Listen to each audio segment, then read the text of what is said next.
Item ಯಾವುದೇ ಇರಲಿ try ಮಾಡಿ ಆಚಿ ಚಿಕನ್ ಮಸಾಲಾ. ಆಚಿ ಚಿಕನ್ ಮಸಾಲಾ.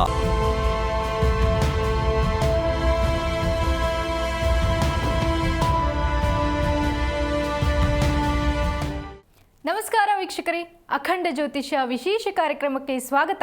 ನಾನು ಚಂದನ. ವೀಕ್ಷಕರೇ, ನಮ್ಮ ಇವತ್ತಿನ ಕಾರ್ಯಕ್ರಮದಲ್ಲಿ ಪುನರ್ಪು ಯೋಗ ಅಂದರೆ ಏನು, ಹಾಗೆಯೇ ಈ ದಿನದ ವಿಶೇಷತೆ ಮತ್ತು ರಾಶಿ ಫಲಗಳ ಕುರಿತು ಮಾತನಾಡ್ತಾ ಹೋಗೋಣ. ಈ ಕುರಿತು ತಿಳಿಸಿಕೊಡಲು ನಮ್ಮೊಟ್ಟಿಗಿದ್ದಾರೆ ಖ್ಯಾತ ಜ್ಯೋತಿಷ್ಯರು, ಕಾಮಾಖ್ಯ ಪ್ರತ್ಯಂಗಿರ ಉಪಾಸಕರಾದ ಡಾಕ್ಟರ್ YSK ಆಚಾರ್ಯ ಗುರುಗಳು. ಗುರುಗಳೇ, ಕಾರ್ಯಕ್ರಮಕ್ಕೆ ಸ್ವಾಗತ. ಓಂ ಅಸ್ಮತ್ ಗುರುಭ್ಯೋ ನಮಃ, ಅಸ್ಮತ್ ಪರಮಗುರುಭ್ಯೋ ನಮಃ, ಅಸ್ಮತ್ ಸರ್ವಗುರುಭ್ಯೋ ನಮಃ.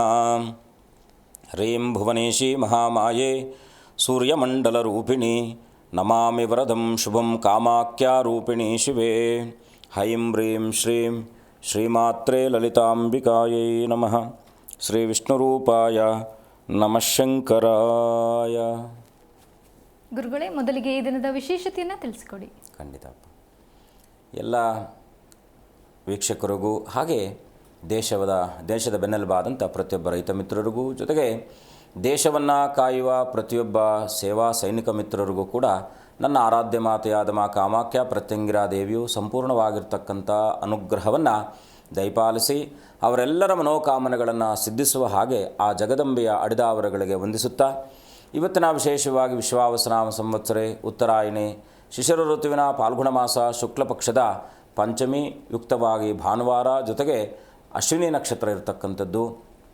ಏನಪ್ಪ ಅಂದರೆ ಪಂಚಮಿ ಯುಕ್ತವಾಗಿ ಭಾನುವಾರ ಬಂದಾಗ ಅದರಲ್ಲೂ ಕೂಡ ಶುದ್ಧ ಪಕ್ಷ ಅಂದರೆ ಶುಕ್ಲ ಪಕ್ಷದ ಪಂಚಮಿ ತಿಥಿ ಅತ್ಯಂತ ಶುಭಪ್ರದವಾಗಿರ್ತಕ್ಕಂಥದ್ದು. ಏನು ಯಾವೆಲ್ಲ ಕಾರ್ಯಾದಿಗಳಿಗೆ ಶುಭವಾಗ್ತಕ್ಕಂಥದ್ದು ಅನ್ನೋದನ್ನು ಮೊದಲನೇದಾಗಿ ಈಗಿನ ಸಮಯ, ಯಾಕಂದರೆ ವಿದ್ಯಾಭ್ಯಾಸದಲ್ಲಿ ಮಕ್ಕಳಿಗೆ ಪರೀಕ್ಷೆಗಳು ಬರ್ತಾ ಇರತಕ್ಕಂಥದ್ದಾಗಿದೆ. ಹಾಗಾಗಿ ಮಕ್ಕಳು ಏನೋ ಕಾನ್ಸಂಟ್ರೇಷನಲ್ಲಿ ಕಡಿಮೆ ಇದೆ, ಎಷ್ಟು ಓದಿದ್ರೂ ಕೂಡ ಜ್ಞಾನದ ಅರ್ಜನೆ ಆಗ್ತಾ ಇಲ್ಲ, ನಿಧಾನ ಆಗ್ತಾ ಇದೆ ಅಂತಕ್ಕಂಥವ್ರು ಏನಪ್ಪ ಅಂದರೆ 113 ಬಾರಿ ಈ ಮಂತ್ರನ ಪಠಿಸಿ 113 ಬಾರಿ ಒಂದು ಗ್ರೀನ್ ಕಲರ್ ಬ್ಲೌಸ್ ಪೀಸನ್ನು ತೊಗೊಂಡು ಆ ಮಕ್ಕಳ ಮುಷ್ಟಿಯಲ್ಲಿ ಏನಪ್ಪ ಅಂದರೆ ಒಂದು ಮುಷ್ಟಿ ಚಿಕ್ಕದಾಗಿ ಇರ್ತಕ್ಕಂಥ ಮುಷ್ಟಿಯಲ್ಲಿ ಹೆಸರು ಕಾಳನ್ನು ತಗೊಳ್ಳಿ. ಆ ಹೆಸರು ಕಾಳನ್ನು ತಗೊಂಡು ಆ ಒಂದು 113 ಬಾರಿ ಮಕ್ಕಳ ಕೈಯಿಂದ ಉತ್ತರಾಭಿಮುಖವಾಗಿ ಕೂರಿಸಿ ಆ ಒಂದು 113 ಮುಷ್ಟಿಯಷ್ಟು ಅವ್ರ ಮಕ್ಕಳ ಕೈಯಲ್ಲಿರ್ತಕ್ಕಂಥ ಆ ಒಂದು ಹೆಸರು ಕಾಳನ್ನು ಹಸಿರು ಬಟ್ಟೆ ಅಂದರೆ ಹಸಿರು ಬ್ಲೌಸ್ ಪೀಸಲ್ಲಿ ಹಾಕಿ ಚೆನ್ನಾಗಿ ಗಂಟಾಕಿ, ಜೊತೆಗೆ ಏನಪ್ಪ ಅಂದರೆ ಜೇನುತುಪ್ಪವನ್ನು ತಗೊಳ್ಳಿ. ನಾನು ತಿಳಿಸುವಂಥ ಮಂತ್ರವನ್ನು ಬರೆದಿಟ್ಕೊಂಡು ಈ ಮಂತ್ರನ ಆ ಮಕ್ಕಳ ಕೈಯಲ್ಲಿ ಪ್ರತಿನಿತ್ಯವೂ ಕೂಡ 113 ಬಾರಿ ಈ ಮಂತ್ರನ ಅವ್ರ ಕೈಯಲ್ಲಿ ಹೇಳಿಸ್ತಾ ಹೋಗಿ. ಇದು ತುಂಬ ಸುಲಲಿತವಾಗಿದೆ, ಯಾರು ಬೇಕಾದರೂ ಹೇಳ್ತಕ್ಕಂಥದ್ದು. ಏನಪ್ಪ ಅಂದರೆ ಸಾಮಾಂ ಪಾತು ಸರಸ್ವತಿ ಭಗವತಿ ನಿಶ್ಶೇಷ ಜಾಡ್ಯಾಪಹ. ಸಾಮಾಂ ಪಾತು ಸರಸ್ವತಿ ಭಗವತಿ ನಿಶ್ಶೇಷ ಜಾಡ್ಯಾಪಹ. ಈ ಮಂತ್ರನ 113 ಬಾರಿ ಪ್ರತಿನಿತ್ಯವೂ ಕೂಡ ಮಕ್ಕಳ ಕೈಯಲ್ಲಿ ಉತ್ತರಾಭಿಮುಖವಾಗಿ ಕೂರಿಸಿ ಅನನ್ಯವಾಗಿ ಆ ಒಂದು ಸರಸ್ವತಿ ದೇವಿಯನ್ನು ಪ್ರಾರ್ಥನೆ ಮಾಡ್ತಕ್ಕಂಥದ್ದು. ಯಾಕಪ್ಪ ಅಂದರೆ ಇವತ್ತು ಅಶ್ವಿನಿ ನಕ್ಷತ್ರ ಇರ್ತಕ್ಕಂಥದ್ದು, ಪಂಚಮಿ ಭಾನುವಾರ ಬಂದಾಗ ಈ ಸರಸ್ವತಿಯ ಪೂರ್ವ ನಕ್ಷತ್ರವಾಗಿರ್ತಕ್ಕಂಥದ್ದು ಅಶ್ವಿನಿ ನಕ್ಷತ್ರ. ಹಾಗಾಗಿ ಈ ಅಶ್ವಿನಿ ಮಖ ಮೂಲ ನಕ್ಷತ್ರಗಳಲ್ಲಿ ಜನಿಸಿರ್ತಕ್ಕಂಥವರು ಈ ಜನ್ಮದಲ್ಲಿ ತನ್ನ ಅತ್ಯಂತ ಶುಭಪ್ರದವಾಗಿರ್ತಕ್ಕಂಥ ಜನ್ಮವನ್ನು ತಾಳಿರ್ತಕ್ಕಂಥ ಯಾವುದಾದ್ರೂ ನಕ್ಷತ್ರ ಜನ್ಮಗಳಿದ್ದರೆ ಅದು ಏನಂದರೆ ನಾವೀಗ ಪ್ರಶ್ ಅಂತ ಏನು ಕರಿತೀವೋ ಆ ಪ್ರಶ್ ಜನ್ಮವನ್ನು ತಾಳಿರ್ತಕ್ಕಂಥವ್ರು ಇವರನ್ನು ನೀವು ಹೇಗೆ ಮೋಟಿವ್ ಮಾಡಿದ್ರೆ ಸಮಾಜಕ್ಕೆ ಅಷ್ಟು ಪ್ರೇರಣಾಶಕ್ತಿಯುಕ್ತರಾಗಿ ಬೆಳೀತಕ್ಕಂಥವ್ರಾಗ್ತಾರೆ. ಇಂಟ್ಯೂಷನಲ್ಲಿ ತುಂಬ ಚೆನ್ನಾಗಿ ಇವ್ರಿಗೆ ವರ್ಕ್ ಆಗ್ತಕ್ಕಂಥದ್ದಾಗಿರುತ್ತೆ. ಹಾಗಾಗಿ ಇಂಥ ಮಕ್ಕಳನ್ನು ವಿಶೇಷವಾಗಿ ತಂದೆ ತಾಯಿಗಳ ಜವಾಬ್ದಾರಿ ಇರತಕ್ಕಂಥದ್ದು.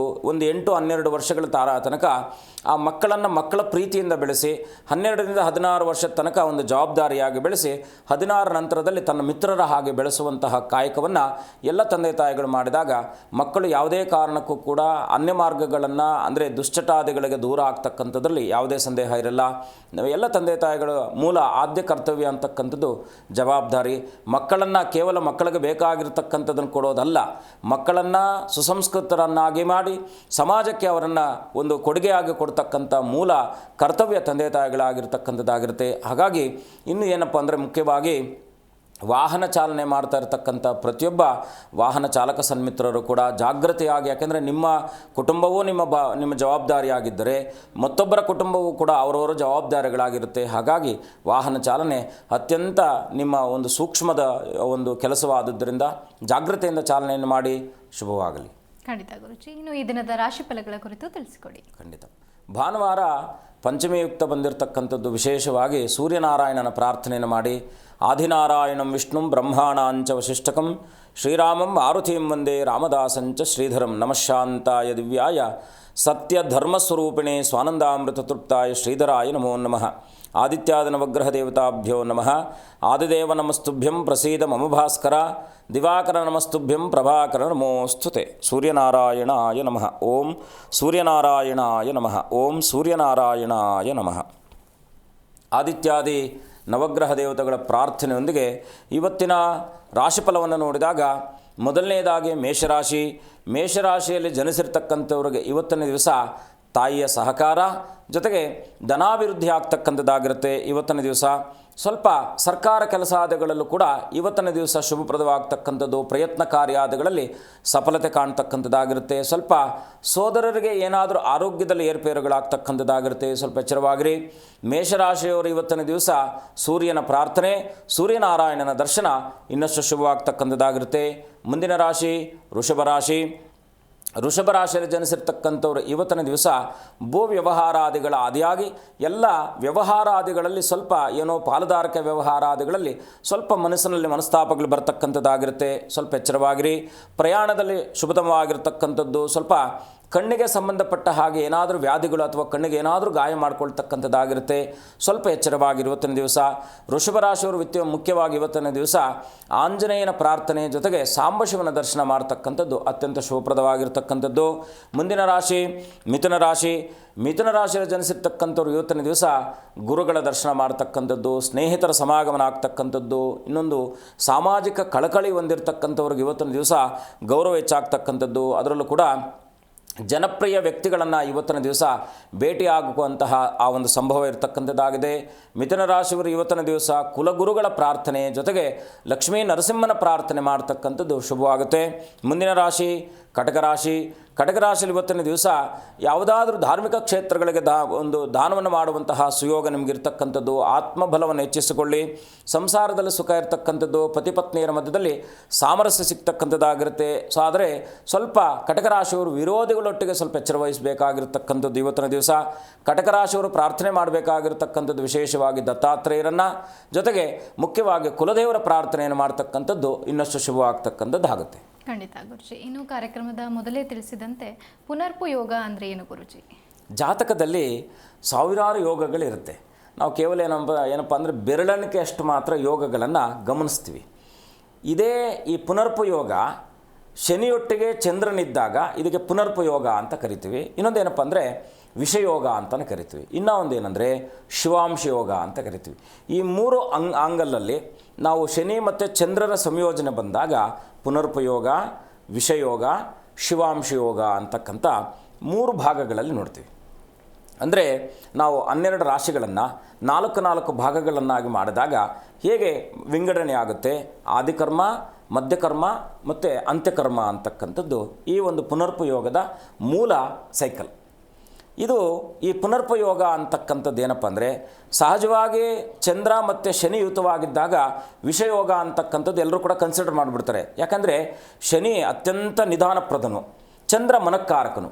ಈಗ ವಿಷಯಗಳನ್ನು ಶನಿ ಮತ್ತು ಚಂದ್ರರು ಸಂಯೋಜನೆ ಬಂದಾಗ ಆ ಜಾತಕದವರು ಹೇಗಿರ್ತಾರಪ್ಪ ಅಂದರೆ ಪರೋಪಕಾರವನ್ನು ಮಾಡ್ತಾ ಇರ್ತಾರೆ, ತನಗೋಸ್ಕರ ಎಲ್ಲವನ್ನು ತ್ಯಾಗವನ್ನು ಮಾಡ್ತಾ ಇರ್ತಾರೆ. ಅಂದರೆ ಈಗ ಕೈಲಾಸದಲ್ಲಿ ಮದುವೆ ಆದರೂ ಕೂಡ ಅವರು ವೈರಾಗ್ಯವನ್ನು ಪಡ್ಕೊಂಡಿರ್ತಾರೆ ಅಂತಕ್ಕಂಥ ಒಂದು ಅಪವಾದ. ಅಂದರೆ ಕೈಲಾಸ ಅಂತಕ್ಕಂಥದ್ದು ಪರಮಶ್ರೇಷ್ಠವಾದದ್ದು. ಅಂತಹ ಜಾಗದಲ್ಲಿ ಮದುವೆ ಆದರೂ ಕೂಡ ಇವರು ಗಂಡ ಹೆಂಡತಿಯರ ಮಧ್ಯದಲ್ಲಿ ದೂರ ಇರ್ತಾರೆ ಅಂತಕ್ಕಂಥದ್ದು. ಈ ಶನಿ ಮತ್ತು ಚಂದ್ರರ ಸಂಯೋಗ ಯಾವ್ಯಾವ ಒಂದು ಸ್ಥಾನಗಳಲ್ಲಿದ್ದಾಗ ಏನು ಫಲಗಳನ್ನೋದನ್ನು ಮುಂದೆ ತಿಳ್ಕೊಳ್ತಾ ಖಂಡಿತ ಗುರುಜಿ. ಒಬ್ಬರು ಕಾಲರ್ ಇದ್ದಾರೆ, ಮಾತನಾಡೋಣ. ನಮಸ್ತೆ ಮಾ. ನಮಸ್ತೆ ಮೇಡಮ್. ಎಲ್ಲಿಂದ ಕರೆ ಮಾಡ್ತಿದ್ದೀರಾ? ರಾಮನಗರದಿಂದ. ಓಕೆ, ಯಾರ ಬಗ್ಗೆ ತಿಳ್ಕೊಬೇಕಿತ್ತು? ಮಗಳ ಬಗ್ಗೆ ತಿಳ್ಕೊಬೇಕಾಗಿತ್ತು. ಖಂಡಿತ. 1 ರಿಂದ 30 ಸಂಖ್ಯೆಯನ್ನು ತಿಳಿಸಿ.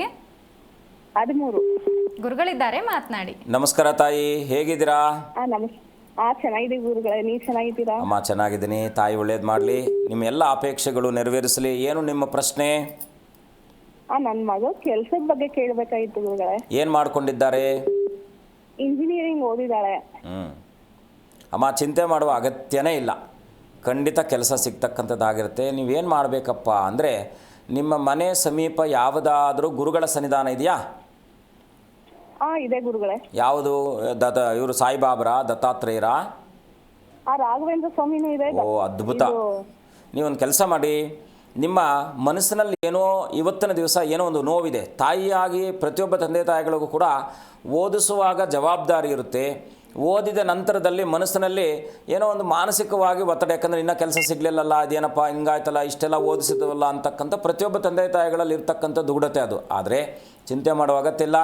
16 ಗುರುವಾರಗಳ ಕಾಲ ಖಂಡಿತವಾಗಿ ಈ 16 ವಾರಗಳಲ್ಲಿ ನಿಮ್ಮ ಮಗಳಿಗೆ ಕೆಲಸ ಸಿಕ್ಕೇ ಸಿಗುತ್ತೆ. ಚಿಂತೆ ಮಾಡುವ ಅಗತ್ಯ ಇಲ್ಲ. ಏನು ಮಾಡಬೇಕಪ್ಪ ಅಂದರೆ 2 ಬೆಲ್ಲದ ಹಚ್ಚನ್ನು ತಗೊಳ್ಳಿ. ಅಂದರೆ ಈ ಮುಕ್ಕಾಗಿರಬಾರ್ದು, ಅದು ಶುಭ್ರವಾಗಿರ್ತಕ್ಕಂಥ ಬೆಲ್ಲದ ಹಚ್ಚನ್ನು ತಗೊಂಡು ಬುಧವಾರದ ದಿವಸ ರಾತ್ರಿ ಆ ಹೆಣ್ಣು ಮಗಳು ಮಲಗುವಂಥ ಕೋಣೆಯಲ್ಲಿ ಒಂದು ತಟ್ಟೆಯಲ್ಲಿ ಇಟ್ಬಿಡಿ, ಪ್ರಾರ್ಥನೆ ಮಾಡಿ. ಗುರುವಾರದ ಸಾಯಂಕಾಲ ತನಕ ಅದು ಅಲ್ಲೇ ಇಟ್ಟು, ಗುರುವಾರದ ಸಾಯಂಕಾಲದ ದಿವಸ ರಾಘವೇಂದ್ರ ಸ್ವಾಮಿಗಳ ಬೆನ್ನ ಹಿಂದೆ ಆ ಒಂದು ರಾಯರಿದ್ದಾರೆ ಅಂತಕ್ಕಂಥದ್ದು ಅತ್ಯಂತ ಕಟುಸತ್ಯವಾದಂಥ ವಾಕ್ಯ. ಹಾಗಾಗಿ ಆ ರಾಯರ ಹಿಂದೆ ಈ ದೀಪವನ್ನು ಹಚ್ಚಿ, ಒಂದು ತುಪ್ಪದ ದೀಪವನ್ನು ಮಾಡಿಕೊಂಡು, ಬತ್ತಿ ಅಂದರೆ ನಾವು ಗೆಜ್ಜೆ ವಸ್ತ್ರ ಅಂತ ಆ ರೀತಿಯಾಗಿ ಒಂದು ಬತ್ತಿ ಬರುತ್ತೆ, ಆ ಬತ್ತಿ ಮಾಡಿಕೊಂಡು ಆ ದೀಪವನ್ನು ರಾಯರ ಮುಂದೆ ಹಚ್ಚಿ 9 ಪ್ರದಕ್ಷಿಣೆಯನ್ನು ಅಥವಾ 9 ಆರತಿಯನ್ನು ಮಾಡಿ ರಾಯರ ಹಿಂದೆ ಇಟ್ಟು ಅನನ್ಯವಾಗಿ ಪ್ರಾರ್ಥನೆ ಮಾಡಿ. ಖಂಡಿತ ನಿಮ್ಮ ಮಗಳ ಯಾವುದೇ ಕಾರಣಕ್ಕೂ ಕೂಡ ಕೆಲಸದಲ್ಲಿ ಮೋಸ ಆಗ್ತಕ್ಕಂಥದ್ದಿಲ್ಲ, ಒಳ್ಳೆ ಕಡೆ ಕೆಲಸ ಸಿಗುತ್ತೆ. ಮಾಡಿ, ಒಳ್ಳೆಯದಾಗಲಿ. ಧನ್ಯವಾದ ಕರೆ ಮಾಡಿದ್ದಕ್ಕಾಗಿ. ಮತ್ತೊಬ್ಬರು ಕಾಲರ್ ಇದ್ದಾರೆ. ನಮಸ್ತೆ. ನಮಸ್ತೆ, ನನ್ನ ಧ್ವನಿ ಕೇಳಿಸ್ತಿದ್ಯಾ? ಕೇಳಿಸ್ತೈತೆ. ಓಕೆ, ಎಲ್ಲಿಂದ ಕರೆ ಮಾಡ್ತಿದ್ದೀರಮ್ಮ? ಹಾಸನದಿಂದಲೇ. ಓಕೆ, ಯಾರ ಬಗ್ಗೆ ತಿಳ್ಕೊಬೇಕಿತ್ತು? ಮಗನ ಬಗ್ಗೆ ತಿಳ್ಕೋಬೇಕು. ಓಕೆ, 1 ರಿಂದ 30 ಸಂಖ್ಯೆಯನ್ನು ತಿಳಿಸಿಮ್ಮ. 15. ಗುರುಗಳಿದ್ದಾರೆ, ಮಾತನಾಡಿ. ನಮಸ್ಕಾರ ತಾಯಿ, ಹೇಗಿದ್ದೀರಾ? ಚೆನ್ನಾಗಿದ್ದೀವಿ. ಮನೆಯಲ್ಲೇ ಸಮಸ್ಯೆ, ಮಗಂದು ಒಂಚೂರು. ಏನು ಮಾಡ್ತಾ ಇದ್ದೀರಾ ಮಗ? ಮಗ ವೆಲ್ಡಿಂಗ್ ಕೆಲಸ ಮಾಡ್ತಾನೆ. ಎಷ್ಟು ವಯಸ್ಸು? ಮನೇಲಿ ಎಷ್ಟು ವಯಸ್ಸಮ್ಮ? 29. ಏನಾಗಬೇಕಿತ್ತು ನಿಮಗೆ? ಅವನ ಮನೆಯಲ್ಲಿ ಸ್ವಲ್ಪ ಸಮಸ್ಯೆ ಆಗುತ್ತೆ, ಅಪ್ಪ ಮಕ್ಕಳಿಗೆ ಹೊಂದಾಣಿಕೆ. ಕೊಲ್ಲೂರು ಮೂಕಾಂಬಿಕೆ ಅಮ್ಮನವರ ಸನ್ನಿಧಾನ ಗೊತ್ತಾ? ಈ ಮನೆಯಲ್ಲಿ ಮನೆ ಅಂತ ನಿಲ್ಲಂಗಿಲ್ಲ. ತಾಯಿ, ನಾನು ಹೇಳ್ತಾ ಇರೋದು ಕೇಳಿಸ್ತಿದ್ಯಾ? ಕೊಲ್ಲೂರು ಮೂಕಾಂಬಿಕೆ ಅಮ್ಮನವರ ಸನ್ನಿಧಾನ ಗೊತ್ತಾ? ಕೊಲ್ಲೂರು? ಹಾಂ. ಗೊತ್ತಿಲ್ಲ ಸರ್. ಗೊತ್ತಿಲ್ಲ. ಹಾಸನದವರ ನೀವು? ಹಾಸನದವರು. ಹಾಸನದಿಂದ ಕೊಲ್ಲೂರು ಗೊತ್ತಿಲ್ವಾ ನಿಮಗೆ? ಮೂಕಾಂಬಿಕೆ ಸನ್ನಿಧಾನ ಕೊಲ್ಲೂರು ಗೊತ್ತು. ನೀವೊಂದು ಕೆಲಸ ಮಾಡಿ, ಅಮ್ಮನವರ ಸನ್ನಿಧಾನಕ್ಕೆ ನಿಮ್ಮ ಮನೆಯಿಂದ ಹೊರಡಬೇಕಾದ್ರೆ ಅಕ್ಕಿ ಒಂದು 2 kg ಅಷ್ಟು ಅಕ್ಕಿ, 2 ಒಣಗೊಬ್ಬರಿ ಉಂಡೆ, 2 ಬೆಲ್ಲದಚ್ಚು ಮತ್ತು ಕಡಲೆಪಪ್ಪು, ಅರ್ಧ kg ಕಡಲೆಪಪ್ಪು, ಈ 3 ತಗೊಂಡು ವೀಳ್ಯದಲ್ಲೇ ಅಡಿಕೆ ತಗೊಂಡು ಎಲ್ಲವನ್ನು ತಗೊಂಡು ಹೋಗಿ ಆ ಒಂದು ಕೊಲ್ಲೂರು ಮೂಕಾಂಬಿಕೆ ಸನ್ನಿಧಾನಕ್ಕೆ ಹೋಗಿ ಅನನ್ಯವಾಗಿ ಪ್ರಾರ್ಥನೆ ಮಾಡಿ ಶನಿವಾರದ ರಾತ್ರಿ ಅಲ್ಲಿರಬೇಕು. ನಿಮ್ಮ ಮನಸ್ಸಿನಲ್ಲಿರ್ತಕ್ಕಂಥ ಎಲ್ಲ ದುಗುಡಾದಿಗಳು ಕೂಡ ದೂರ ಆಗಬೇಕಂದ್ರೆ ಶನಿವಾರದ ರಾತ್ರಿ ಅಲ್ಲಿದ್ದು ಭಾನುವಾರದ ಬೆಳಗ್ಗೆ ದರ್ಶನವನ್ನು ಮಾಡಿಕೊಂಡು ನೀವು ಅನನ್ಯವಾಗಿ ಅಮ್ಮನವರ ಪ್ರಾರ್ಥನೆ ಮಾಡಿಕೊಂಡು ಅದನ್ನೆಲ್ಲವನ್ನು ಕೂಡ ಅಮ್ಮನವ್ರಿಗೆ ಅರ್ಪಣೆ ಮಾಡಿ ಬನ್ನಿ, ಖಂಡಿತ ಒಳ್ಳೆಯದಾಗುತ್ತೆ. ಎರಡನೇದಾಗಿ ನಿಮಗೆ ಇನ್ನೊಂದು ವಿಶೇಷವಾಗಿ ಏನಪ್ಪ ಅಂದರೆ, ಸುಬ್ರಹ್ಮಣ್ಯ ಸ್ವಾಮಿ ಕ್ಷೇತ್ರದಲ್ಲಿ ಪ್ರಾರ್ಥನಾ ಸಂಕಲ್ಪ ಅಂತಕ್ಕಂಥದ್ದು ಒಂದು ರಿಸಿಪ್ಟ್ ಕೊಡ್ತಾರೆ. ಅಲ್ಲಿ ಹೋಗಿ ಸುಬ್ರಹ್ಮಣ್ಯನ ಹೊಸಲಲ್ಲಿ ನಿಂತು ನಿಮ್ಮ ಪ್ರಾರ್ಥನೆಯನ್ನು ಮಾಡಿ ಈ 2 ಕೆಲಸಗಳನ್ನು 3 ತಿಂಗಳ ಒಳಗಡೆ ಮಾಡಿ. ಖಂಡಿತ 3 ತಿಂಗಳ ನಂತರದಲ್ಲಿ ಖಂಡಿತ ನಿಮ್ಮ ಮಗ ನೀವು ಹೇಗೆ ಹೇಳ್ತೀರೋ ಹಾಗೆ ಕೇಳುವ ಹಾಗೆ ವ್ಯವಸ್ಥೆ ಆಗ್ತಕ್ಕಂಥದ್ದಾಗಿರುತ್ತೆ. ಮಾಡಿ, ಒಳ್ಳೆಯದಾಗಲಿ. ಧನ್ಯವಾದ ಕರೆ ಮಾಡೋದಕ್ಕಾಗಿ. ಗುರುಗಳೇ, ಇನ್ನು ಉಳಿದಂತಹ ರಾಶಿ ಫಲಗಳ ಗೊತ್ತಾ? ಮುಂದಿನ ರಾಶಿ ಸಿಂಹರಾಶಿ. ಸಿಂಹರಾಶಿಯಲ್ಲಿ ಜನಿಸಿರ್ತಕ್ಕಂಥವ್ರು ಇವತ್ತಿನ ದಿವಸ ಸ್ವಲ್ಪ ಆತುರದ ನಿರ್ಧಾರಗಳಿಂದ ನೀವು ಯಾವುದಾದ್ರೂ ನಿಮಗೆ ಕೆಡುಕಾಗ್ತಕ್ಕಂಥದ್ದಾಗಿರುತ್ತೆ. ಸ್ವಲ್ಪ ಎಚ್ಚರವಾಗಿರಿ. ಹತ್ತಿರದ ಬಂಧುಗಳು ಸಮಾಗಮನವಾಗ್ತಕ್ಕಂಥದ್ದಾಗಿರುತ್ತೆ. ಇವತ್ತು ಮನೆಯಲ್ಲೂ ಕೂಡ ಸ್ವಲ್ಪ ಸಾಮರಸ್ಯದ ಕೊರತೆ ಉಂಟಾಗಬಹುದು. ಹಾಗಾಗಿ ಎಲ್ಲ ರೀತಿಯಲ್ಲೂ ಕೂಡ ತಾಳ್ಮೆ ಅಂತಕ್ಕಂಥದ್ದು ನಿಮ್ಮ ಬದುಕಿನಲ್ಲಿ ಅತ್ಯಂತ ಶುಭಪ್ರದವಾಗಿರ್ತಕ್ಕಂಥದ್ದಾಗಿದೆ. ಇವತ್ತಿನ ದಿವಸ ಸಿಂಹರಾಶಿಯರು ವಿಶೇಷವಾಗಿ ಲಕ್ಷ್ಮೀನಾರಾಯಣರ ದರ್ಶನ ಜೊತೆಗೆ ರಾಮಚಂದ್ರರ ದರ್ಶನ ಮಾಡಿ ಶುಭವಾಗ್ತಕ್ಕಂಥದ್ದಾಗಿರುತ್ತೆ. ಮುಂದಿನ ರಾಶಿ ಕನ್ಯಾ ರಾಶಿ. ಕನ್ಯಾ ರಾಶಿಯಲ್ಲಿ ಜನಿಸಿರ್ತಕ್ಕಂಥವ್ರು ಇವತ್ತಿನ ದಿವಸ ಆತ್ಮವಿಶ್ವಾಸದ ಬಲವೇ ನಿಮ್ಮ ಮೂಲ ಬಲವಾಗಿರ್ತಕ್ಕಂಥದ್ದಾಗಿರುತ್ತೆ. ಉದ್ಯೋಗವನ್ನು ಆರಿಸುವಂತಹ ವ್ಯಕ್ತಿಗಳಿಗೆ ಇವತ್ತಿನ ದಿವಸ ವಿಶೇಷವಾಗಿರ್ತಕ್ಕಂಥ ಫಲಪ್ರದವಾಗಿರ್ತಕ್ಕಂಥದ್ದಾಗಿದೆ. ಹಾಗಾಗಿ ಇವತ್ತಿನ ದಿವಸ ವಿಶೇಷವಾಗಿ ಉದ್ಯೋಗಾಕಾಂಕ್ಷಿಗಳು ಪ್ರಯತ್ನವನ್ನು ಮಾಡಿ. ಶತ್ರುಗಳು ಇವತ್ತಿನ ದಿವಸ ಮಿತ್ರರಾಗ್ತಕ್ಕಂಥದ್ದಾಗಿರುತ್ತೆ. ಇನ್ನು ವಾಹನ ಚಾಲನೆ ಮಾಡ್ತಕ್ಕಂಥ ಸಂದರ್ಭದಲ್ಲಿ ಸ್ವಲ್ಪ ಎಚ್ಚರವಾಗಿರಿ. ಕನ್ಯಾ ರಾಶಿಯವರು ಇವತ್ತಿನ ದಿವಸ ದುರ್ಗೆಯ ಪ್ರಾರ್ಥನೆ, ಗಣಪತಿಯ ದರ್ಶನ ಇನ್ನಷ್ಟು ಶುಭವಾಗ್ತಕ್ಕಂಥದ್ದಾಗಿರುತ್ತೆ. ಮುಂದಿನ ರಾಶಿ ತುಲಾರಾಶಿ. ತುಲಾರಾಶಿಯಲ್ಲಿ ಜನಿಸಿರ್ತಕ್ಕಂಥವ್ರು ಇವತ್ತಿನಿಂದ ಸ್ನೇಹಿತರ ಸಹಕಾರ ಸಿಗ್ತಕ್ಕಂಥದ್ದಾಗಿರುತ್ತೆ. ಉತ್ತಮರೊಡನೆ ನಿಮ್ಮ ಪ್ರಯಾಣ ಶುಭಪ್ರದವಾಗಿರ್ತಕ್ಕಂಥದ್ದಾಗಿರುತ್ತೆ. ಸತ್ಸಂಗ ಅಂತಕ್ಕಂಥದ್ದು ಬಹಳ ಮುಖ್ಯವಾಗಿರ್ತಕ್ಕಂಥದ್ದು. ಒಳ್ಳೆಯ ಸನ್ಮಿತ್ರರು ಸಿಗ್ತಕ್ಕಂಥವ್ರಾಗಿರ್ತಾರೆ. ಸ್ವಲ್ಪ ಹೊಟ್ಟೆಗೆ ಸಂಬಂಧಪಟ್ಟ ಹಾಗೆ ಅಥವಾ ಮಲಬದ್ಧತೆ ಅಂತಕ್ಕಂಥದ್ದು ನಿಮ್ಮನ್ನು ಇವತ್ತಿನ ದಿವಸ ಬಾಧಿಸ್ಬೋದಾಗಿರ್ತಕ್ಕಂಥದ್ದು. ಸುಬ್ರಹ್ಮಣ್ಯನ ಪ್ರಾರ್ಥನೆ, ಗಣಪತಿಯ ದರ್ಶನ, ನಾಗರ ಪ್ರಾರ್ಥನೆ ಮಾಡಿ ಶುಭವಾಗ್ತಕ್ಕಂಥದ್ದಾಗಿರುತ್ತೆ ತುಲಾರಾಶಿಯವರು. ಮುಂದಿನ ರಾಶಿ ವೃಶ್ಚಿಕ ರಾಶಿ. ವೃಶ್ಚಿಕ ರಾಶಿಯಲ್ಲಿ ಜನಿಸಿರ್ತಕ್ಕಂಥವ್ರು ಇವತ್ತಿನ ದಿವಸ ಉದ್ಯೋಗದಲ್ಲಿ ಸಕಾರಾತ್ಮಕವಾಗಿರ್ತಕ್ಕಂಥ ಒಂದು ನಿಮ್ಮ ಅನುಕೂಲಕರವಾಗಿರ್ತಕ್ಕಂಥದ್ದು ಇವತ್ತಿನ ದಿವಸ ಕಾಣ್ತಕ್ಕಂಥದ್ದಾಗಿರ್ತೀರ. ಪ್ರಯಾಣದಲ್ಲಿ ಸುಖವನ್ನು ಅನುಭವಿಸಬಹುದಾಗಿರ್ತಕ್ಕಂಥದ್ದು. ಸ್ವಲ್ಪ ತಲೆನೋವು ನಿಮ್ಮನ್ನು ಇವತ್ತಿನ ದಿವಸ ಬಾಧಿಸ್ಬೋದಾಗಿರ್ತಕ್ಕಂಥದ್ದು. ಸ್ವಲ್ಪ ವೆಚ್ಚೆಯ ಮೇಲೆ ಕಡಿತವನ್ನು ಇಟ್ಕೊಳ್ಳಿ. ವೃಶ್ಚಿಕ ರಾಶಿಯವರು ಶುಭವಾಗ್ತಕ್ಕಂಥದ್ದಾಗಿರುತ್ತೆ. ಇವತ್ತಿನ ದಿವಸ ವಿಶೇಷವಾಗಿ ಮೇಧಾ ದಕ್ಷಿಣಾಮೂರ್ತಿಯ ಪ್ರಾರ್ಥನೆ ಜೊತೆಗೆ ಆಂಜನೇಯನ ಪ್ರಾರ್ಥನೆಯನ್ನು ಮಾಡಿ ವೃಶ್ಚಿಕ ರಾಶಿಯವರಿಗೆ ಶುಭವಾಗ್ತಕ್ಕಂಥದ್ದಾಗುತ್ತೆ. ಖಂಡಿತ ಗುರುಜಿ. ಇನ್ನು ಈ ಪುನರ್ಪು ಯೋಗವಿದ್ದಾಗ ಮನುಷ್ಯನ ಬದುಕು ವಿಷಯೋಗವಾಗುತ್ತಾ ಗುರುಜಿ? ಯಾಕೆ ಅಂದರೆ ಚತುರ್ಥ ಭಾವದಲ್ಲಿ, ಯಾಕಂದರೆ ಮಾತೃಭಾವ, ಕುಟುಂಬ ಭಾವ ಅಂತ ಕರಿತೀವಿ 4ನೇ ಭಾವವನ್ನು. ಈ 4ನೇ ಭಾವಕ್ಕೇನಾದರೂ ಶನಿ ಲಗ್ನ ಚತುರ್ಥ ಭಾವದಲ್ಲಿ ಶನಿ ಮತ್ತು ಚಂದ್ರರ ಸಂಯೋಗ ಬಂತು ಅಂತ ಇಟ್ಕೋ, ಏನಾಗುತ್ತೆ ಆಗ ಅಂದರೆ ಮುಖ್ಯವಾಗಿ ಅವರೇ ವಿಭಿನ್ನವಾಗಿರ್ತಾರೆ. ಅವ್ರ ಮನೆಯಲ್ಲಿ ಎಲ್ಲರೂ ಕೂಡ ಇದೇನಿದು ಇವನು ನಮ್ಮ ಮಾತೇ ಕೇಳ್ತಾ ಇಲ್ವಲ್ಲ ಅಂತಕ್ಕಂಥ ಮನಸ್ಥಿತಿ ಇರುತ್ತೆ. ಆದರೆ ಅವ್ರು ಯಾವುದಕ್ಕೂ ರಿಯಾಕ್ಟ್ ಮಾಡಲ್ಲ. ನಾವು ಕೆಲವರನ್ನು ನೋಡ್ತೀವಿ, ಅವ್ರಿಗೆ ಏನೇ ಹೇಳಿದ್ರು ಕೂಡ ಅವ್ರ ಪಾಡ್ಗೆ ಅವ್ರು ಏನಂದರೆ ಏನಪ್ಪ ನಿನಗೆ ಎಮ್ಮೆ ಮೇಲೆ ನೀರು ಸುರಿದಂಗೆ ಇದೆಯಲ್ಲ ಅಂತ ನಾವು ಒಂದೊಂದು ಲೋಕಾರೂಢಿ ವಾಕ್ಯವನ್ನು ಕೇಳ್ತೀವಿ. ಹಾಗೆ ಅವರು ಎಲ್ಲವನ್ನು ಕೂಡ ಸಮಚಿತ್ತದಿಂದ ನೋಡ್ತಾ ಇರ್ತಾರೆ ಮತ್ತು ಎಲ್ಲವನ್ನು ಕೂಡ ತ್ಯಾಗ ಮಾಡುವಂಥ ಮನೋಭಾವವನ್ನು ಬೆಳೆಸ್ಕೊಂಡಿರ್ತಾರೆ. ತ್ಯಾಗ ಪ್ರತಿಯೊಂದು ಕೂಡ ತ್ಯಾಗಯುಕ್ತವಾಗೇ ಇರತಕ್ಕಂಥದ್ದಾಗಿರುತ್ತೆ. ಹಾಗೆ ತ್ಯಾಗ ಅಂತಕ್ಕಂಥದ್ದು ಅವ್ರಿಗೆ ಅದು ಸಂತೋಷವನ್ನು ಕೊಟ್ಟರು ಕೂಡ ಈಗ ಮನೆ ಜವಾಬ್ದಾರಿ, ತಂದೆ ತಾಯಿಗಳಿಗೆ ಮಕ್ಕಳು ಚೆನ್ನಾಗಿ ಆಗಲಿಲ್ಲ ಅಂತಾದಾಗ ಮನಸ್ಸಿನಲ್ಲಿ ಅವ್ರಿಗೆ ಅಭೇದಗಳು ಉಂಟಾಗ್ತಕ್ಕಂಥದ್ದಾಗಿರುತ್ತೆ. ಹಾಗೆ ಚತುರ್ಥ ಭಾವಕ್ಕೆ ಏನಾದರೂ ಬಂದಾಗ ನಿರಾಸಕ್ತಿ ಆಗಿರ್ತಾರೆ, ಯಾವುದ್ರ ಮೇಲೆ ಆಸಕ್ತಿ ಇಲ್ಲದಿರ್ತಕ್ಕಂಥದ್ದಾಗಿರುತ್ತೆ ಮತ್ತು ಎಲ್ಲವನ್ನು ಕೂಡ ತ್ಯಾಗ ಮಾಡ್ತಾ ಇರ್ತಕ್ಕಂಥವ್ರು ಆಗ್ತಾರೆ. ಈಗ ಮಾರ್ಕೆಟಲ್ಲಿ 10 ರೂಪಾಯಿ ಬೆಲೆನ ಇವರು 3 ರೂಪಾಯಿ ಕೊಟ್ಟರು ಬಂದುಬಿಡ್ತಾರೆ. ಯಾಕಪ್ಪ ಹಂಗೆ ಕೊಟ್ಟೆ, ಹೌದೇನು ಮಾಡಿದೆ ಅಂದರೆ ಪ್ರತಿಯೊಂದನ್ನು ಕೂಡ ಕನ್ಫ್ಯೂಸಲ್ಲಿ ಇರ್ತಕ್ಕಂಥದ್ದು, ತಾಳ್ಮೆಯಿಂದ ಇರ್ತಕ್ಕಂಥದ್ದು. ಒಂದು ರೀತಿಯಾಗಿ ಅದು ಅವರಿಗೆ ಒಳ್ಳೆಯದು ಅಂತ ಅನಿಸಿದ್ರೂ ಕೂಡ ಸಮಾಜಕ್ಕೆ ಅದು ಮಾರ್ಕವಾಗ್ತಕ್ಕಂಥದ್ದಾಗಿರುತ್ತೆ ಅಥವಾ ಕುಟುಂಬಕ್ಕೆ ಅದು ಮಾರ್ಕವಾಗ್ತಕ್ಕಂಥದ್ದಾಗಿರುತ್ತೆ. ಇನ್ನು 6ನೇ ಭಾವಕ್ಕೆ ಏನಾದರೂ ಇವರಿಬ್ಬರು ಒಂದು ಕಾಂಬಿನೇಷನ್ ಬಂದಾಗ ಮುಂದೆ ತಿಳ್ಕೊಳ್ತಾ ಹೋಗೋಣ. ಖಂಡಿತ ಗುರುಜಿ. ಕಾಲರ್ ಇದ್ದಾರೆ, ಮಾತನಾಡೋಣ. ಸ್ವರೂಪ್ ಅಂತ, ನಮಸ್ತೆ. ನಮಸ್ತೆ ಮೇಡಮ್. ಎಲ್ಲಿಂದ ಕರೆ ಮಾಡ್ತಿದ್ದೀರಮ್ಮ? ಹುಬ್ಳಿಯಿಂದ. ಓಕೆ, ಯಾರ ಬಗ್ಗೆ ತಿಳ್ಕೊಬೇಕಿತ್ತು? ನನ್ನ ಮಗನ ಬಗ್ಗೆ. 1ರಿಂದ 30ರೊಳಗಿನ ಸಂಖ್ಯೆಯನ್ನು ತಿಳಿಸಿ. 5 ಮೇಡಮ್. ಗುರುಗಳಿದ್ದಾರೆ, ಮಾತನಾಡಿ. ನಮಸ್ಕಾರ ತಾಯಿ, ಹೇಗಿದ್ದೀರಾ? ನಮಸ್ತೆ ಗುರುಜಿ. ನಮಸ್ತೆ ಗುರುಜಿ. ಹೇಗಿದ್ದೀರಾ? ಆರಾಮಿದ್ದೇನೆ ಮ್ಯಾಮ್, ನೀವು?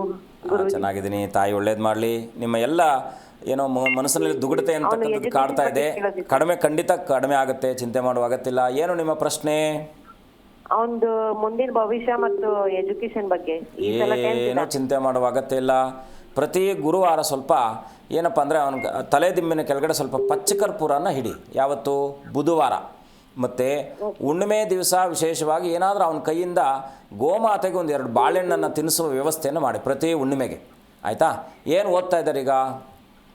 10th ಗುರುಜಿ. ಏನು ಚಿಂತೆ ಮಾಡುವ ಅಗತ್ಯ ಇಲ್ಲ. ಖಂಡಿತ 10th ತನಕ ಸ್ವಲ್ಪ ಪ್ರಯಾಸವಾಗಿರುತ್ತೆ, ಆ ನಂತರ ಖಂಡಿತ ಶುಭಪ್ರದವಾಗುತ್ತೆ. ಏನು ಚಿಂತೆ ಮಾಡುವ ಅಗತ್ಯ ಇಲ್ಲ. ಬುದ್ಧಿ ತುಂಬ ಚೆನ್ನಾಗಿರುತ್ತೆ. ಅದೇ ಹೇಳಿದ್ದು, 10ನೇ ತರಗತಿ ಕಂಪ್ಲೀಟ್ ಆಗಲಿ, ಅದಾದ ನಂತರದಲ್ಲೇ ಜವಾಬ್ದಾರಿಗಳು ಅವ್ನು ತನಗೆ ತಾನೇ ಬರುತ್ತೆ. ಒಂಟಿಯಾಗಿರಲಿಕ್ಕೆ ಬಿಡಿ, ನೀವು ತುಂಬ ಡಿಸ್ಟರ್ಬ್ ಮಾಡಬೇಡಿ ಅವರನ್ನು. ಓಕೆ, ಅದನ್ನು ಮಾಡು, ಇದನ್ನು ಮಾಡು, ಅದನ್ನು ಮಾಡು, ಇದನ್ನು ಮಾಡು ಅಂತಕ್ಕಂಥ ಒತ್ತಡವನ್ನು ಏರಬೇಡಿ. ಅವರನ್ನು ಬೆಳಗ್ಗೆ ಸ್ವಲ್ಪ ಬೇಗ ಎಬ್ಬರಿಸಿ. ಬೆಳಗ್ಗೆ ಬೇಗ ಎದ್ದಾದಾಗ ಇದೆಲ್ಲ ಈ ರೀತಿಯಾದಂಥ ಸಮಸ್ಯೆಗಳಿಂದ ದೂರ ಆಗ್ತಕ್ಕಂಥದ್ದಾಗಿರುತ್ತೆ. ಬೆಳಗ್ಗೆ ಬೇಗ ಎಬ್ಬರಿಸಿ. ಪ್ರತಿ ಹುಣ್ಣಿಮೆಗೆ ಅಮ್ಮ ಸಿಟ್ಟು ಬರುತ್ತೆ ಅವನಿಗೆ. ಏನಂದ್ರಿ? ಎದ್ದು ಬೆಳಗ್ಗೆ ಬೇಗ ಹೇಳು ಅಂದ್ರೇ ಸಿಟ್ಟು ಬರುತ್ತೆ. ಅದನ್ನೇ ಮಾಡಿ ನಿಧಾನ ಕೇಳಿ. ಹಿಂದಿನ ದಿವಸ ಸ್ವಲ್ಪ ನಿಧಾನಕ್ಕೆ, ಯಾಕಂದರೆ ಒಂದೇ ಸಲ ಅವ್ರು ಬರಲಿಕ್ಕೆ ಆಗಲ್ಲ. ನಿಧಾನಕ್ಕೆ ಡೇ ಬೈ ಸ್ವಲ್ಪ ಹನಿ ಗೂಡಿದ್ರೆ ಹಳ್ಳ ಅಂತಕ್ಕಂಥದ್ದು ಹೇಗೆ, ಹಾಗೆ ಮನಸ್ಸಿನ ಮೇಲೆ ಸ್ವಲ್ಪ ಅಗಾಧವಾಗಿರ್ತಕ್ಕಂಥ ನಕಾರಾತ್ಮಕ ಚಿಂತೆಗಳು ಅವ್ರ ಮೇಲೆ ಉಟ್ಕೊಂಡಿದ್ದಾಗ ಮನಸ್ಸನ್ನು ಪರಿವರ್ತನೆ ಮಾಡುವಂಥ ವ್ಯವಸ್ಥೆನ ತಾಯಿಯಾದವಳು ಮೂಲತ್ತು. ಯಾಕೆಂದರೆ ತಾಯಿ ಮೊದಲ ಗುರು ಅಂತಕ್ಕಂಥದ್ದು. ತಾಯಿ ಮಾತು ಯಾರನ್ನೂ ತಿರಸ್ಕಾರ ಮಾಡೋದಿಲ್ಲ. ಹಾಗಾಗಿ ನೀವು ಮೊದಲನೇದಾಗಿ ನಿಮ್ಮನ್ನು ನೀವು ಅರ್ಥಕೊಂಡು ಮಕ್ಕಳನ್ನು ಸನ್ಮಾನ ಸನ್ಮಾರ್ಗದೊಳಗೆ ಕರ್ಕೊಬೇಕಾದ್ರೆ ಮೊದಲು ತಂದೆ ತಾಯಿಗಳು ಅವರನ್ನು ಹೊರತುಕೊಳ್ಬೇಕಾಗಿರ್ತಕ್ಕಂಥದ್ದು ಬಹಳ ಮುಖ್ಯ. ಹಾಗಾಗಿ ನಿಧಾನಕ್ಕೆ ಮಾತನಾಡಿ ನಿಧಾನಕ್ಕೆ ಅವನಿಗೆ ಹೇಳುವ ವ್ಯವಸ್ಥೆಯನ್ನು ಮಾಡಿ ಖಂಡಿತ ಒಳ್ಳೆಯದಾಗುತ್ತೆ. ಅದು ಹುಣ್ಣಿಮೆ ದಿವಸ ನೀವು ಗೋಗ್ರಾಸವನ್ನು ಮಾಡಿ, ಜೊತೆಗೆ ಗುರುವಾರದ ದಿವಸ ಮುಖ್ಯವಾಗಿ ಗುರುಗಳ ದರ್ಶನವನ್ನು ಮಾಡಿ ನಾನು ತಿಳಿಸಿರ್ತಕ್ಕಂಥ ಪರಿಹಾರವನ್ನು ಮಾಡ್ಕೊಳ್ಳಿ, ಖಂಡಿತ ಶುಭವಾಗುತ್ತೆ. ಧನ್ಯವಾದ ಕರೆ ಮಾಡೋದಕ್ಕಾಗಿ. ಮತ್ತೊಬ್ಬರು ಕಾಲರ್ ಇದ್ದಾರೆ, ಶಾಂತಮ್ಮ ಅಂತ. ನಮಸ್ತೆ ಮಾ. ಹಲೋ. ನಮಸ್ತೆ ಶಾಂತಮ್ಮ ಅವರೇ, ನನ್ನ ಧ್ವನಿ ಕೇಳಿಸ್ತಿದ್ಯಾ? ಕೇಳಿಸ್ತೈತ್ರಿ ಮೇಡಮ್. ಓಕೆ, ಎಲ್ಲಿಂದ ಕರೆ ಮಾಡಿದ್ದೀರಾ? ನಾವು ಅಬ್ಬಿಗೇರಿಲಿಂದ. ಓಕೆ, ಯಾರ ಬಗ್ಗೆ ತಿಳ್ಕೊಬೇಕಿತ್ತು? ನಮ್ಮ ಮಗಳ ಬಗ್ಗೆ ತಿಳ್ಕೊಬೇಕಿತ್ತು. 1ರಿಂದ 30ರೊಳಗಿನ ಸಂಖ್ಯೆನ ತಿಳಿಸಿಮ್ಮ. 7. ಗುರುಗಳಿದ್ದಾರೆ, ಮಾತನಾಡಿ. ನಮಸ್ಕಾರ ತಾಯಿ, ಹೇಗಿದ್ದೀರಾ? ಆರಾಮಿದ್ದೇವೆ ಗುರುಜಿ. ನಮ್ಮ ಮಗಳ ಬಗ್ಗೆ ಕೇಳ್ಬೇಕಾಗಿತ್ತು. ಅಮ್ಮ, ಏನು ನಿಮ್ಮ ಮಗಳದ್ದು ಪ್ರಶ್ನೆ ಏನಿದೆ? ಆಕಿ ಗಂಡ ಇದನ್ನ ಮಾಡ್ತಾನ್ರಿ, ಅದ್ರ ಬಗ್ಗೆ ಕೇಳ್ಬೇಕಾಗಿತ್ತು. ನೀವೊಂದು ಕೆಲಸ ಮಾಡಿ, ನಿಮ್ಮ ಮಗಳನ್ನು 16 ಮಂಗಳವಾರಗಳ ಕಾಲ 16 ಮಂಗಳವಾರ ಜ್ಞಾಪಕ ಇಟ್ಕೊಳ್ಳಿ, ಭೂಮಿಯನ್ನು ಶುದ್ಧ ಮಾಡಿ ಯಾವುದೇ ತಟ್ಟೆ ಎಲೆ ಯಾವುದನ್ನು ಬಳಸದ ಹಾಗೆ ಭೂಮಿ ಮೇಲೆ ಊಟವನ್ನು ಮಾಡಲಿಕ್ಕೆ ಹೇಳಿ. ಬಿಸಿ ಬಿಸಿಯಾದ ಅನ್ನ, ನಾನು ಹೇಳ್ತಾ ಇರೋದನ್ನು ನಿಧಾನಕ್ಕೆ ಕೇಳ್ಕೊಳ್ಳಿ. ಬಿಸಿ ಬಿಸಿಯಾದ ಅನ್ನ, ಸ್ವಲ್ಪ ತುಪ್ಪವನ್ನು ಮಿಶ್ರಣ ಮಾಡಿ ಮಂಗಳವಾರದ ದಿವಸ ಭೂಮಿಯನ್ನು ಕ್ಲೀನ್ ಮಾಡಿಕೊಂಡು ಭೂಮಿ ಮೇಲೆ ಊಟ ಮಾಡಿ ಅನನ್ಯವಾಗಿ ಪ್ರಾರ್ಥನೆ ಮಾಡಿ ಅನ್ನಪೂರ್ಣೇಶ್ವರಿಯನ್ನು. ಆಕೆ ಜಗತ್ಕಾರಕಳಾಗಿರ್ತಕ್ಕಂಥವಳು. ಹಾಗಾಗಿ ಮನೆಯ ಸಂಪತ್ತು ಸಮೃದ್ಧಿ ಆಗ್ತಕ್ಕಂಥದ್ದಂದರೆ ಕೇವಲ ದುಡ್ಡಿನ ಮಾತ್ರದಲ್ಲ. ಯಾಕೆಂದರೆ ಗಂಡ ಹೆಂಡತಿಯರ ಮಧ್ಯದಲ್ಲಿ ವಿರಸಗಳು ಬಂದಾಗ ಹೆಂಡತಿ ಆದವಳು ತ್ಯಾಗವನ್ನು ಮಾಡಬೇಕಾಗಿರ್ತಕ್ಕಂಥದ್ದಾಗಿರುತ್ತೆ. ಹಾಗಾಗಿ ಆ ಮನಸ್ಸಿನ ಪ್ರಭಾವಯುಕ್ತವಾಗಿರ್ತಕ್ಕಂಥ ಕೆಲವೊಂದಷ್ಟು ನಕಾರಾತ್ಮಕ ಚಿಂತೆಗಳು ನಿಮ್ಮನ್ನು ಕಾಡ್ತಾ ಇದ್ದಾಗ ನೀವೇನು ಮಾಡಬೇಕಪ್ಪ ಅಂದರೆ, ಪ್ರತಿ ಮಂಗಳವಾರದ ದಿವಸ ಸುಬ್ರಹ್ಮಣ್ಯನ ಪ್ರಾರ್ಥನೆಯೊಂದಿಗೆ ವಿಶೇಷವಾಗಿ ಭೂಮಿಯನ್ನು ಸ್ಪರ್ಶಿಸುವ ಹಾಗೆ ಊಟವನ್ನು ಮಾಡಿ, ಖಂಡಿತ ಒಳ್ಳೆಯದಾಗುತ್ತೆ. ಶುಭವಾಗಲಿ. ಧನ್ಯವಾದ ಕರೆ ಮಾಡೋದಕ್ಕಾಗಿ. ಗುರುಗಳೇ, ಇನ್ನು ರಾಶಿಫಲಗಳ ಕುರಿತು ತಿಳಿಸ್ಕೊಳ್ಳಿ. ಮುಂದಿನ ರಾಶಿ ಧನುರಾಶಿ. ಧನುರಾಶಿಯಲ್ಲಿ ಹುಟ್ಟಿರ್ತಕ್ಕಂಥವ್ರು ಇವತ್ತಿನ ದಿವಸ ಸ್ತ್ರೀಯರಿಂದ ಸಹಕಾರ ಸಿಗ್ತಕ್ಕಂಥದ್ದಾಗಿರುತ್ತೆ. ಸ್ವಲ್ಪ ವ್ಯಾವಹಾರಿಕ ವಿಚಾರಾದಿಗಳಲ್ಲಿ ಏನಾದರೂ ನಿಮಗೆ ಇವತ್ತಿನ ದಿವಸ ಜಿಜ್ಞಾಸೆಗಳು ಹುಟ್ಟತಕ್ಕಂಥದ್ದು, ಸ್ವಲ್ಪ ಎಚ್ಚರವಾಗಿರಿ. ಶ್ರಮಕ್ಕೆ ತಕ್ಕನಾಗಿರ್ತಕ್ಕಂಥ ಫಲ ಸಿಗ್ತಕ್ಕಂಥದ್ದು. ಸ್ವಲ್ಪ ಕುತಂತ್ರಿಗಳಿಂದ ಇವತ್ತಿನ ದಿವಸ ದೂರ ಇರತಕ್ಕಂಥದ್ದು ಶುಭಪ್ರದ. ಇವತ್ತಿನ ದಿವಸ ಧನುರಾಶಿ ವಿಶೇಷವಾಗಿ ಗುರುಗಳ ದರ್ಶನ, ಸೂರ್ಯನಾರಾಯಣನ ಪ್ರಾರ್ಥನೆ ಶುಭವಾಗ್ತಕ್ಕಂಥದ್ದಾಗಿರುತ್ತೆ. ಮುಂದಿನ ರಾಶಿ ಮಕರ ರಾಶಿ. ಮಕರ ರಾಶಿಯಲ್ಲಿ ಹುಟ್ಟಿರ್ತಕ್ಕಂಥವ್ರು ಇವತ್ತಿನ ದಿವಸ ಈ ಆನ್ಲೈನ್ ಗೇಮು ಅಥವಾ ಜೂಜು ಈ ರೀತಿಯಾಗಿರ್ತಕ್ಕಂಥದ್ರಲ್ಲಿ ಹಣವನ್ನು ಕಳ್ಕೊಳ್ತಕ್ಕಂಥ ಸಂಭವ ಇರುತ್ತೆ. ಎಚ್ಚರವಾಗಿರಿ, ಅದರೊಟ್ಟಿಗೆ ಹೋಗಲೇಬೇಡಿ. ಇನ್ನು ಪ್ರಾಪಂಚಿಕ ಒಂದು ಸೌಖ್ಯಯುಕ್ತವಾಗಿರ್ತಕ್ಕಂಥ ವ್ಯಕ್ತಿಗಳನ್ನು ಇವತ್ತಿನ ದಿವಸ ದರ್ಶಿಸುವಂತಹ ಸುಯೋಗ. ಸರ್ಕಾರದ ಕೆಲಸಗಳಲ್ಲಿ ಏನೋ ಅಡಚಣೆಗಳಾಗ್ತಾ ಇರತಕ್ಕಂಥದ್ದಾಗಿರುತ್ತೆ. ಇವತ್ತಿನ ದಿವಸ ಗಣಪತಿ ಪ್ರಾರ್ಥನೆ, 2 ತಾಂಬೂಲವನ್ನು ಇಟ್ಟು ಅನನ್ಯವಾಗಿ ಗಣಪತಿಯನ್ನು ಪ್ರಾರ್ಥನೆ ಮಾಡೋದರಿಂದ ಖಂಡಿತ ಶುಭವಾಗ್ತಕ್ಕಂಥದ್ದಾಗಿರುತ್ತೆ. ಮುಂದಿನ ರಾಶಿ ಕುಂಭರಾಶಿ. ಕುಂಭರಾಶಿಯಲ್ಲಿ ಜನಿಸಿರ್ತಕ್ಕಂಥವ್ರು ಇವತ್ತಿನ ದಿವಸ ಧರ್ಮಕ್ಷೇತ್ರಗಳ ದರ್ಶನ ಮಾಡ್ತಕ್ಕಂಥದ್ದು, ಸಾಹಿತ್ಯಗಳಿಗೆ ಅದರಲ್ಲೂ ಕೂಡ ಕಲಾರಂಗದಲ್ಲಿದ್ದಂಥವ್ರಿಗೆ ಶುಭಪ್ರದವಾಗಿರ್ತಕ್ಕಂಥದ್ದು, ಆಸ್ತಿ ವಿಚಾರಾದಿಗಳಲ್ಲೂ ಕೂಡ ಶುಭವಾರ್ತೆಯನ್ನು ಕೇಳ್ತಕ್ಕಂಥದ್ದು, ಮಾನಸಿಕವಾಗಿರ್ತಕ್ಕಂಥ ಒತ್ತಡವು ಕೂಡ ಇವತ್ತಿನ ದಿವಸ ಶುಭಪ್ರದವಾಗಿರ್ತಕ್ಕಂಥದ್ದಾಗಿರುತ್ತೆ. ಕುಂಭರಾಶಿಯವರು ಇವತ್ತಿನ ದಿವಸ ಕುಲದೇವರ ಪ್ರಾರ್ಥನೆಯೊಂದಿಗೆ ವಿಶೇಷವಾಗಿ ಲಕ್ಷ್ಮೀ ನರಸಿಂಹನ ಪ್ರಾರ್ಥನೆಯನ್ನು ಮಾಡಿ ಶುಭವಾಗುತ್ತೆ. ಮುಂದಿನ ರಾಶಿ ಮೀನರಾಶಿ. ಮೀನರಾಶಿಯಲ್ಲಿ ಜನಿಸಿರ್ತಕ್ಕಂಥವ್ರು ಇವತ್ತಿನ ದಿವಸ ಧನಾಭಿವೃದ್ಧಿ ಆಗ್ತಕ್ಕಂಥದ್ದು, ಹೊಸ ಕೆಲಸ ಚಿಂತನೆಗಳಿಂದ ಶುಭಪ್ರದವಾಗ್ತಕ್ಕಂಥದ್ದಾಗಿರುತ್ತೆ. ಸಂತಾನಾಪೇಕ್ಷೆಗಳಿಗೂ ಕೂಡ ಶುಭಪ್ರದವಾಗಿರ್ತಕ್ಕಂಥದ್ದು. ಇನ್ನು ಇವತ್ತಿನ ದಿವಸ ಯಾರಾದರೂ ಅನಾಮಿಕರು ನಿಮ್ಮ ಮನಸ್ಸಿನ ಮೇಲೆ ಒತ್ತಡ ಇರತಕ್ಕಂಥ ಕೆಲಸ ಮಾಡ್ತಾರೆ.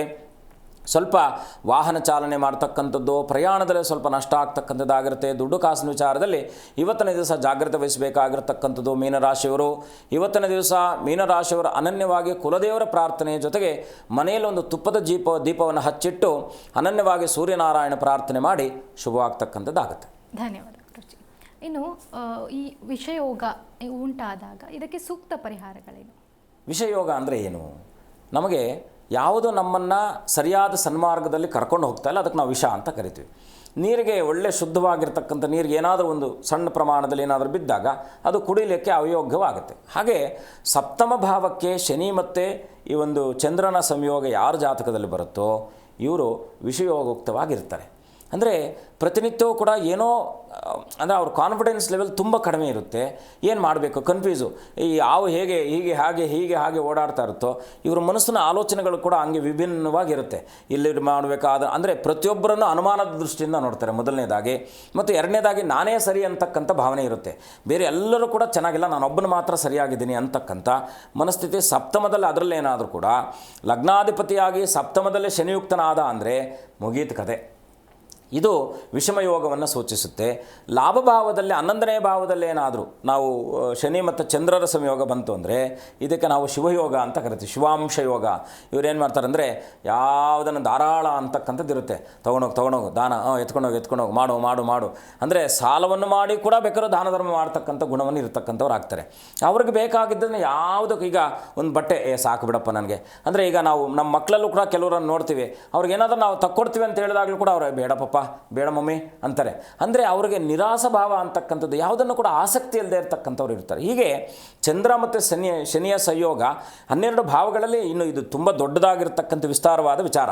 ಅದನ್ನು ಸಂಕ್ಷಿಪ್ತವಾಗಿ ನಾವು ತಿಳಿಸ್ಲಿಕ್ಕೆ ಸಾಧ್ಯವಾಗುತ್ತೆ. ಈ ರಾಶಿಗಳಲ್ಲಿ 12 ರಾಶಿ ಭಾವಗಳಲ್ಲಿ ಮುಖ್ಯವಾಗಿ ಇದರಲ್ಲಿ ನಾವು ಇನ್ನೂ ಷೋಡಶಾಂಶ ಅಂದರೆ ತ್ರಿಂಶಾಂಶ ಇದೆಲ್ಲ ಕೂಡ ನೋಡ್ತಕ್ಕಂಥದ್ದು, ಅದು ಬೇರೆ ವಿಚಾರ. ವೈಯಕ್ತಿಕ ಜಾತಕಗಳನ್ನ ಪರಿಶೀಲನೆ ಮಾಡ್ತಕ್ಕಂಥದ್ದು ಅದು ಬಂದಾಗ ಬೇರೆ ವಿಚಾರ. ಆದರೆ ನಾವು ಸಾಮಾನ್ಯವಾಗಿ ತಿಳಿಸುವಂಥದ್ದು ಏನಪ್ಪ ಅಂದರೆ, ರಾಶಿಯನ್ನು ನೋಡಿದ ತಕ್ಷಣ ಇವರು ಈ ರೀತಿ ಇರ್ತಾರೆ ಅಂತಕ್ಕಂಥ ಗುಣಧರ್ಮವನ್ನು ತಿಳಿಸುವಂಥದ್ದೇ ಜಾತಕ. ಹಾಗಾಗಿ ಈ ಗುಣಧರ್ಮಗಳನ್ನು ಮುಖ್ಯವಾಗಿ ಈ ಥರ ಇದ್ದಂಥವ್ರು ಏನು ಮಾಡಬೇಕು, ಸ್ವಲ್ಪ ಸಮಚಿತ್ತದಿಂದ ಇರಬೇಕು. ಅವರು ಸಮವಾಗಿರ್ತಾರೆ, ಬಟ್ ಆಲೋಚನಾ ವಿಚಾರದಲ್ಲಿ ಸಮಚಿತ್ತತೆ ಇರಲ್ಲ. ಯಾಕಂದರೆ ಕನ್ಫ್ಯೂಸಲ್ಲಿ ಇರ್ತಾರೆ, ಅಥವಾ ಇನ್ನೊಬ್ಬರ ಮೇಲೆ ಅವ್ರು ಏನಂದರೆ ಅನುಮಾನ ಪಡ್ತಕ್ಕಂಥದ್ದು ನಾವು ನೋಡ್ತೀವಲ್ವ. ನನಗೆ ಈಗ ಕೆಲವರು ನಾವು ಕೇಳಿದಾಗ, ಇಲ್ಲ ನನಗೆ ಅದ್ರ ಬಗ್ಗೆ ಆಸಕ್ತಿ ಇಲ್ಲ, ಮದುವೆ ಆಸಕ್ತಿ ಇಲ್ಲ, ಅನುಮಾನ, ಅಯ್ಯೋ ಅವ್ರು ಬಂದು ನನಗೇನಾದರೂ ತೊಂದರೆ ಮಾಡಿಬಿಟ್ರೆ, ಮದುವೆ ಆದಮೇಲೆ ನನ್ನ ಜೀವನಕ್ಕೆ ಏನಾದರೂ ತೊಂದರೆ ಆಗಿಬಿಟ್ರೆ, ಈ ರೀತಿಯಾದಂಥದ್ದನ್ನು ಅವ್ರಿಗೆ ಆ ಡಿಮೋಟಿವ್ ಮಾಡ್ತಾ ಇರ್ತಕ್ಕಂಥದ್ದು ಆಗಿರುತ್ತೆ. ಯಾಕಂದರೆ ಮನಕಾರಕನಾಗಿರ್ತಕ್ಕಂಥವನು ಚಂದ್ರ, ಅದು ಶನಿ ಏನಪ್ಪ ಅಂದರೆ ಮುಂಚೆನೇ ಆಲೋಚನೆ ಮಾಡುವ ಹಾಗೆ ತೋರಿಸ್ಬಿಡ್ತಾನೆ. ಹಾಗೆ ಮುಂಚೆನೇ ಆಲೋಚನೆ ಮಾಡಿಬಿಡ್ತಾರೆ ಇವರು. ಹಾಗಾಗಿ ಇವ್ರು ಏನು ಮಾಡಬೇಕು, ಸಾವಕಾಶವಾಗಿರಬೇಕು. ಮೊದಲನೇದಾಗಿ ಇವ್ರ ರೆಮಿಡಿ ಏನಪ್ಪ ಅಂದರೆ ಮೆಡಿಟೇಷನ್. ಪ್ರತಿ ಗುರುವಾರ ಸ್ವಲ್ಪ ಪಚ್ಚಕರ್ಪೂರ ಮತ್ತು ಉಪ್ಪನ್ನು ಹಾಕಿ ಸ್ನಾನ ಮಾಡ್ತಕ್ಕಂಥದ್ದು ಇವರು ಮಾಡಿದ್ದೇ ಆದರೆ, ಈ ನಕಾರಾತ್ಮಕ ಗುಣಗಳು ಇವರಲ್ಲಿ ಜಾಸ್ತಿ ಇದ್ದಾಗ ಅದನ್ನು ಸಕಾರಾತ್ಮಕವಾಗಿ ಪರಿವರ್ತನೆ ಮಾಡ್ತಕ್ಕಂಥದ್ದು ಯಾರಪ್ಪ ಅಂದರೆ ಗುರು. ಯಾಕೆಂದರೆ ಗುರು ನಮಗೆ ಜ್ಞಾನಕಾರಕನ ಆಗಿರ್ತಾನೆ. ಗುರುವನ್ನು ಆಶ್ರಯಿಸಬೇಕು, ಯಥೇಚ್ಛವಾಗಿ ಗುರುಗಳ ಸನ್ನಿಧಾನಕ್ಕೆ ಹೋಗಬೇಕು. ಎರಡನೇದಾಗಿ ಏನಪ್ಪ ಅಂದರೆ, ಔದುಂಬರ ಮರ ಇರುತ್ತಲ್ವ, ನಾವು ಹತ್ತಿ ಮರ ಅಂತ ಏನು ಕರಿತೀವೋ, ಹತ್ತಿ ಮರದ ಬುಡದಲ್ಲಿ ತುಂಬ ಸಮಯವನ್ನು ವ್ಯಯಿಸಬೇಕು. ಮೂರನೇದು ಅಂಜೂರ ಫಲ ಅಂತಕ್ಕಂಥ ಇರುತ್ತೆ. ಈ ಅಂಜೂರ ಫಲವನ್ನು ಹಾಲಿನಲ್ಲಿ ನೆನೆಸಿ ನೀವು ನೈಟ್ ರಾತ್ರಿ ಸಮಯದಲ್ಲಿ ತಿನ್ನೋದ್ರಿಂದ ಈ ರೀತಿಯಾದಂಥ ಮಾನಸಿಕ ಖಿನ್ನತೆ ಅಂತಕ್ಕಂಥದ್ದು ದೂರ ಆಗುತ್ತೆ. ಶಾರೀರಿಕವಾಗಿ ಕೂಡ ಇವರು ಕೆಲವು ಸಂದರ್ಭಗಳಲ್ಲಿ ಏನಾದರೂ ಒಂದು ಸಣ್ಣ ಗಾಯ ಆಗಿಬಿಟ್ರೆ, ಅಯ್ಯೋ ದೊಡ್ಡದಾಗ್ಬಿಡ್ತೇನೋ ಏನೋ ಆಗ್ಬಿಡ್ತೇನೋ, ಈ ರೀತಿಯಾದ ಊಹಾಪೋಹ ಕಲ್ಪಗಳಲ್ಲಿ ಇರ್ತಕ್ಕಂಥವ್ರು ಆಗ್ತಾರೆ. ಸಣ್ಣ ಆಲೋಚನೆಯಲ್ಲಿ ಪರಿವರ್ತನೆ ಆಗ್ತಕ್ಕಂಥದ್ದಾಗುತ್ತೆ. ಖಂಡಿತ ಗುರುಜಿ, ನಮ್ಮ ಇವತ್ತಿನ ಕಾರ್ಯಕ್ರಮದಲ್ಲಿ ಸಾಕಷ್ಟು ವಿಚಾರಗಳನ್ನು ತಿಳಿಸಿಕೊಟ್ಟಿದ್ದೀರಾ. ಕಾರ್ಯಕ್ರಮಕ್ಕೆ ಆಗಮಿಸಿದ್ದಕ್ಕಾಗಿ ಧನ್ಯವಾದ ಗುರುಜಿ. ಶುಭಂ ಭೂಯಾತ್, ಲೋಕಾ ಸಮಸ್ತ ಸುಖಿನೋ ಭವಂತು. ಎಸ್, ನೋಡೋದಲ್ಲ ವೀಕ್ಷಕರೇ, ನಮ್ಮ ಇವತ್ತಿನ ಕಾರ್ಯಕ್ರಮದಲ್ಲಿ ಪುನರ್ಪು ಯೋಗದ ಬಗ್ಗೆ ಗುರುಗಳು ಸಾಕಷ್ಟು ವಿಚಾರಗಳನ್ನು ತಿಳಿಸಿಕೊಟ್ಟಿದ್ದಾರೆ. ಇದಾಗಿತ್ತು ಇವತ್ತಿನ ವಿಶೇಷ ಕಾರ್ಯಕ್ರಮ. ನೋಡ್ತಾ ಇರಿ ಜೀ ಕನ್ನಡ ನ್ಯೂಸ್, ಸತ್ಯವೇ ಸುದ್ದಿಯ ಜೀವಾಳ.